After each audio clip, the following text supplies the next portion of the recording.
Да се зборува за поезијата на Ацо Шопов, тоа всушност значи да се зборува за историјата на повојната македонска поезија. Не само заради тоа што Ацо Шопов е еден од втемелувачите на нашата повојна поезија, туку и заради тоа што низ поезијата на Ацо Шопов всушност доаѓа до израз најдоминантните поетски фази и најосновните поетски искуства што во повојната македонска поезија дојдоа до израз. Како што е познато, во народно-ослободителната борба македонската литература изгуби еден голем поет, тоа беше поетот Коста Раци. Но истовремено во таа гигантска борба во социјалистичката револуција од 1941-та се роди една плејада на истакнати македонски поети кои ја представуваат всушност првата генерација во историјата на македонската поезија. Ацо Шопов влезе во поезијата во истиот час кога влезе и во револуцијата. Тоа взаемно вклучување и во поезијата и во револуцијата на неговата поезија и даде еден неодминлив печат. Поезијата кај него беше сватена не само како синтеза, како органска синтеза на живеењето и пеењето, туку и како синтеза на поетската креација и на социјалната и човечка акција.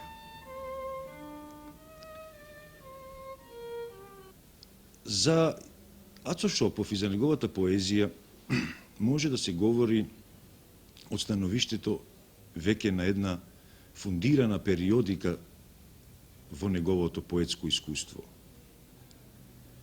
Пред уште неколку години забележав дека во поетското искуство на Ацо Шопов доминираат главно три битни поетски фази.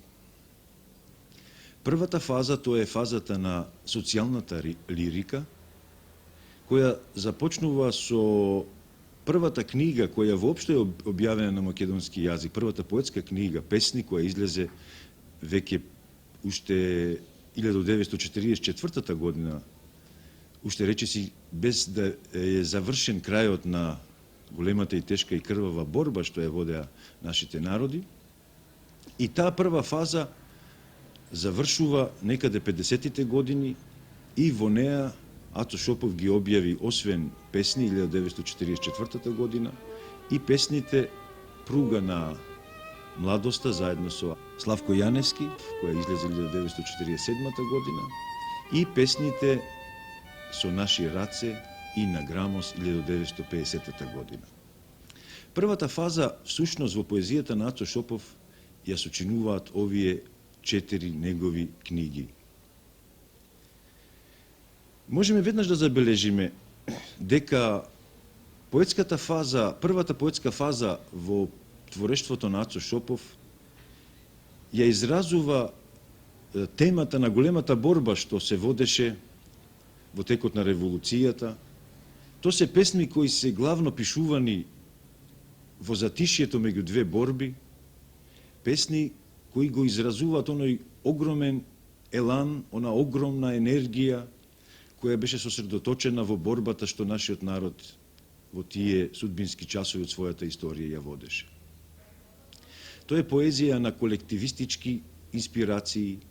Во неа, во поезијата од ова фаза, народот ја открива својата душа, народот ги открива своите вековни стремежи за слобода, за национална и социјална слобода. Неговиот стих е пркосен, акционен, во него се резимира суштината на големото дело што беше остварено во нашата револуција, заедно со тоа и големото дело на изградбата, на ставањето на темелите на новиот живот. Во ова своја фаза Ацо Шопов даде неколку антологиски песни. Познатите песни како што се Партизанска пролет, Љубов и една од најдобрите песни на тема од народно-ослободителната борба, песната Очи, влегоа како една од непресушните ризници во историјата на македонската поезија.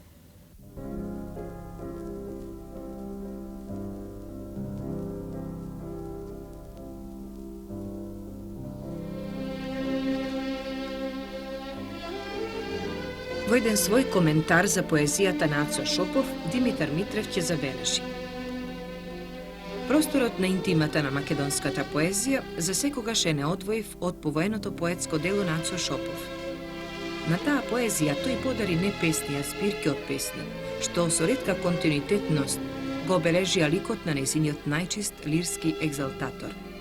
Со него почнува во поезијата наша чинот на докрајното лирско самооткривање. Корените пак негови на тоа самооткривање без остаток, откриени се уште во текстовите на поетовото лирско раѓање, во виорот на војната што беше виор и на една револуција. Повеќе од 3 децении, името на Ацо Шопов нераскинливо е поврзано со тековите на македонската повоена поезија.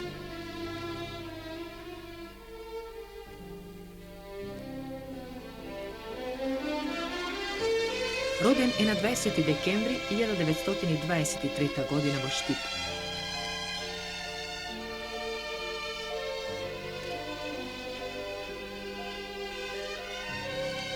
Основно училиште и гимназија завршува во родното место, а по ослободувањето филозофски факултет во Скопје. Почнува да пишува мошне рано. Своите први поетски обиди ги објавува во гимназискиот средношколски Дзиден весник.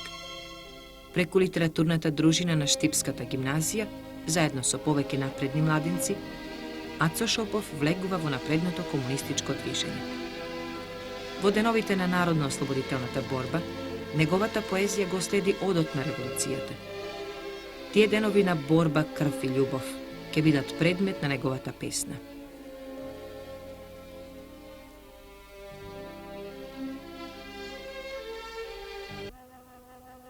Очи ти сакам молња да режат, кипнати гради оган да горат, врели ти усни жар да се сторат, под твоите раце, под твојта сила врагој да мрзнат и да се ежат, другарко моја, другарко мила. Не за љубовна песна ти пеам, не за вечери неспани тлеам, во оваа песна за бунт ти зборам, во неа крвта моја гори.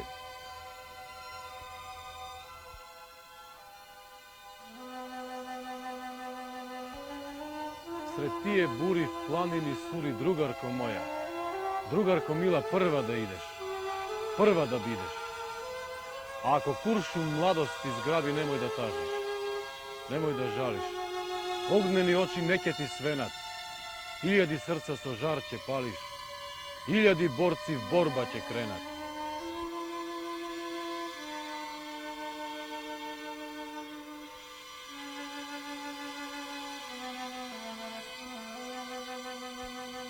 Тој исцела ангажиран поет, а неговата песна, искрено натопена со колективистички преокупации и љубов кон татковината, кон слободата.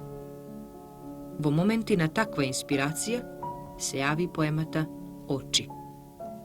За настанувањето на поемата Очи говори Ацо Шопов. Пред малку ги спомнав моите песни Очи и љубов. Тие песни, како што е познато, посветени се на народниот херој Вера Јочич. Вера Јочич беше девојка, борец, така што идеална борец, како што можев јас во тоа време и како што можев во тоа време да го замислам.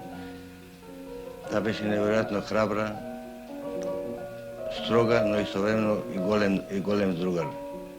Со Вера Јочич се запознав во Кумановски крај, во баталјонот на Христијан Тодорски Карпош. Потоа таа стана партиски функционер во 3-та македонска ударна бригада и во мајската офанзива таа беше ранета.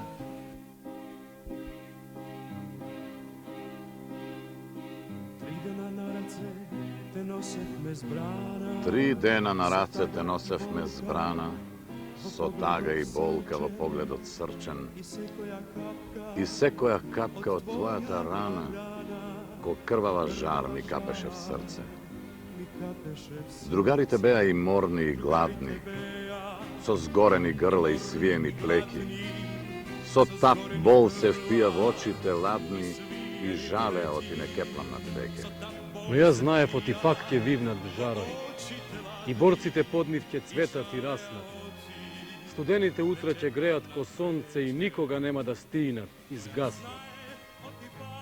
Последната вечер в планинското село, кај борците беа во дрипава дреа, со пликови жешки на стапалки тешки, и смрштени чела згасени и мразни, ко нивните пушки укочени, празни. И нечујно, глубоко здушена река, се точеше шепот од уво до уво. Утре, друже, взори, страшен бој не чека, а ние сме малку, само неколку души. И после, в последната вечер, јас не икам да мислам што потаму стана. Сал помнам те изви крвавата рана, прошталниот шепот ти замрзна в усни, но горе очи под вегите густи. Со нивниот пламен и со клетва света, на заседа тргна сред мојата чета. 3 дена на рацете носев меж брана, со тага и болка во погледот срчен. И секоја капка од твојата рана, ко крвава жар ми капеше в срце.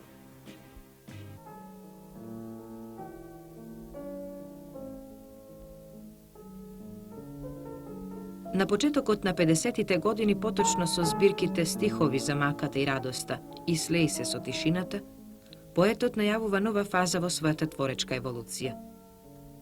Тоа е тип на интровертна или интимно исповедна поезија, со преокупации кон емотивното доживување, кон говорот на интимата. Оваа фаза има автобиографска основа, каде личното добива доминантно место, а неговиот стих насочен кон човекот како посебна индивидуалност.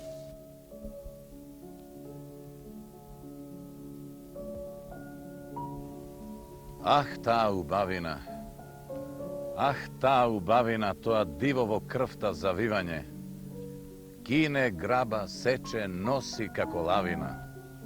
Вечна е притаеност и вечно откривање. Не треба починка, не треба смирување. Сето поле пукнало од здравина, па крвта е моја светло разденување од таа разгаленост, од таа убавина.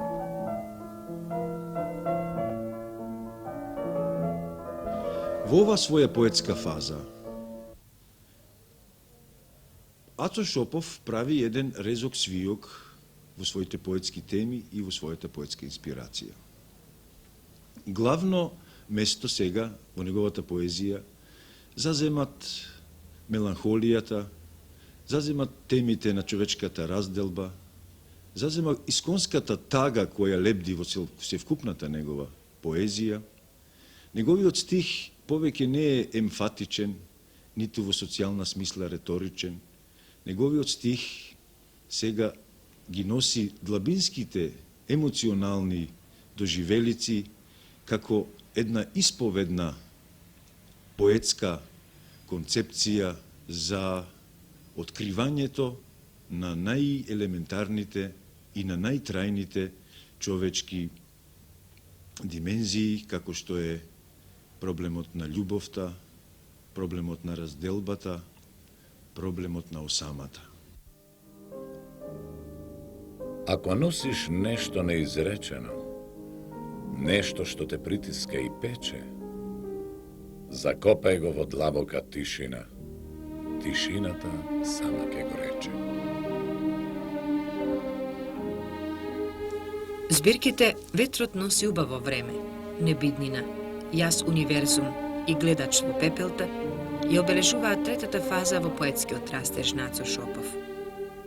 Во овие стихови тој е нурнат уште подлабоко во себе.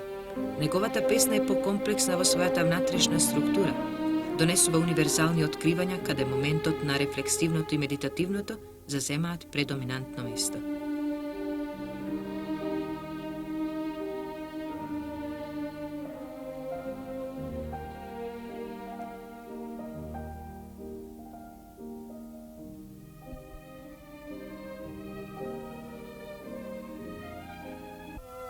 Глужд на глужд, камен врз камен, камена шума из земнина. Глужд на глужд, камен врз камен, од камен и ние обата. Чади ноќта, зборот се двои од темнина. Модар јаглен му гори во утробата. О, ти што постоиш, зашто не постоиш?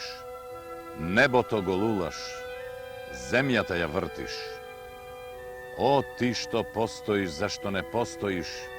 Земјата јачи под камени плочници. Иде замелушен од своите смрти зборот што ги крши сите слепочници. Глужд на глужд, камен врз камен, својот гроб со прокуда го копам.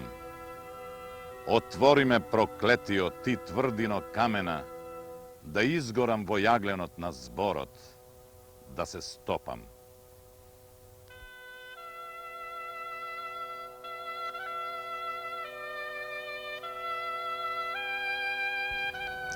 Во 1957 година Ато Шопов ја објави познатата книга Ветрот носи убаво време. Со ова книга всушност започнува третата фаза од поетското творештво на овој истакнат и голем македонски поет. Во неја, заедно со Ветрот носи убаво време, поетот во овој временски интервал од една и повеќе децении ги објави уште книгите Небиднина, 1963 година, потем 1970 година книгата Гледач во пепелта и 1977 година познатата негова книга со која го доби високото признание на Струшките вечери на поезијата Песна за црната жена. Што е карактеристично за оваа денешна фаза, трета фаза од поетското творештво на Ато Шопов? Додека во својата прва фаза поетот е главно сконцентриран во својата поезија кон општите теми, додека во својата втора фаза неговата поезија има пред се една автобиографска нотка и е сконцентрирана на интимните доживелици, на личната судбина и драма, во својата трета фаза, во фазата од Ветрот носи убаво време, па се до Песна за црната жена, Ато Шопов всушност го конституира својот поетички концепт, кој израснува од таа фундаментална метафора, таа фундаментална категорија на неговото поетско творештво, која е небиднината. Поетот, соочен со најекзистенцијалните теми на нашата сегашнина, забележува како се во светот е минливо и менливо, како се во светот започнува со љубовта и на крај завршува со небиднината. Неговата поезија од третата фаза со која Ато Шопов ги достигна самите врвови на нашата поезија е повеќе слојна, богата со идеи, богата со фундаментални поетски рефлексии за човечкото битие. Таа е едно нуркање во човечкото битие и во човечката екзистенција. Темата на небиднината стана така синоним за поетското искуство на Ато Шопов. Затоа и можеме да кажеме дека третата фаза ги резимира најесенцијалните поетски вредности што ги донесе оваа врвна поезија, ова поезија која влегува во историјата на македонската поезија како нејзин највисок дострел.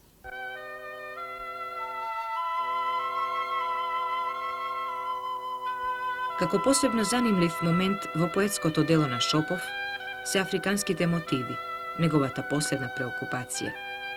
Во своите најнови стихови тој говори за црната жена, за Африка, и откривајќи ги незините карактеристични пейзажи, откривајќи го светот, тој посуштински ги запознава вредностите на својата татковина.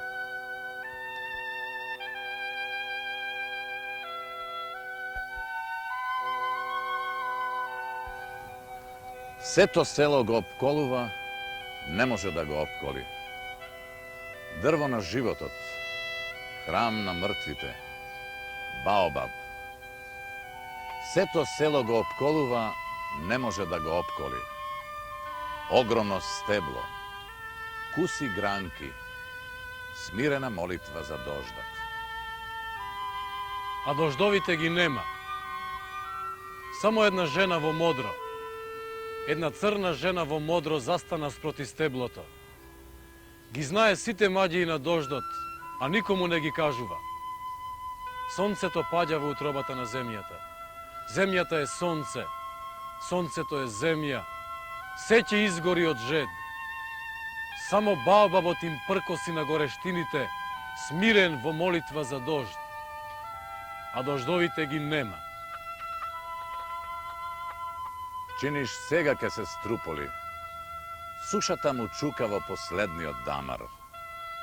И наеднаш тој се исправа. Од корен се стресува. Магијата на жената во модро против природата го разбеснува. Од своите сокови почнува да смука. И додека погледот му се разбиструва, разлистува, разлистува. Зелен плач и молитва за дожд, а дождовите никаде ги нема. Сето село го опколува, не може да го опколи. Дрво на животот, храм на мртвите, татковината.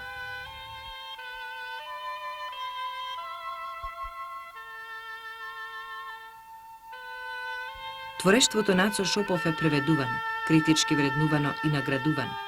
Неоспорно е дека во тоа творештво пулсира еден неконвенционален поетски свет.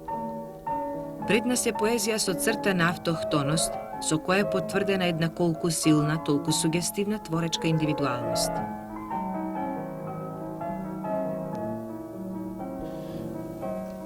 Можеме да кажеме веќе денеска дека поезијата на Ацо Шопов влегува во историјата на највисоките вредности што ги создаде современата македонска поезија.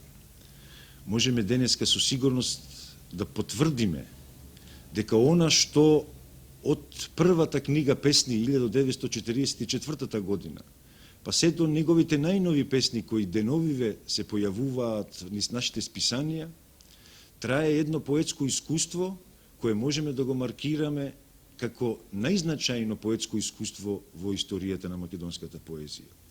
Поетско искуство кој даде на македонската поезија дигнитет на нешто што е најврвно во историјата на нашите уметности, на нешто што е најтрајно, најтемелно во обидот поезијата да не осмисли нас, во обидот поезијата да го детерминира не само нашиот национален сензибилитет, туку да го детерминира и нашето собствено национално битие.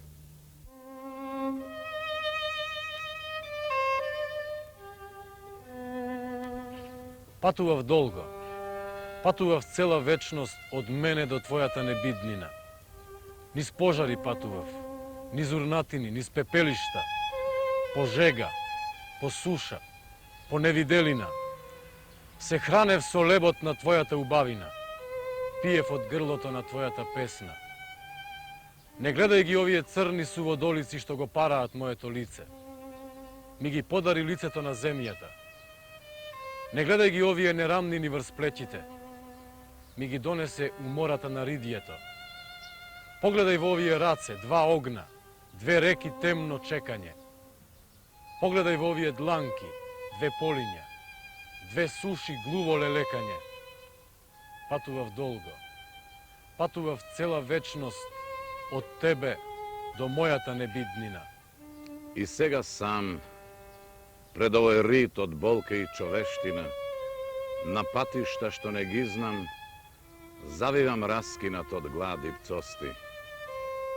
Ти дојде како црна вода на болештина, од која се болува довек од сите проклетства и злости. Стебло што самееш на ридот, маково ровка земја, Кој ти ги даде моите очи што зреат во сонот на твоето лисје, погледу зелен, зелено вишнење, кој не осуди на исто бдење? Жено непозната, жено мудра, ти што минуваш секогаш спокојна крај овој прозор на темнината, глува за лелекот, слепа за очајот. Од каде тоа лажно спокојство? Од каде во тебе мојата крв? Патував долго, патував цела вечност од нас до нашата небиднина.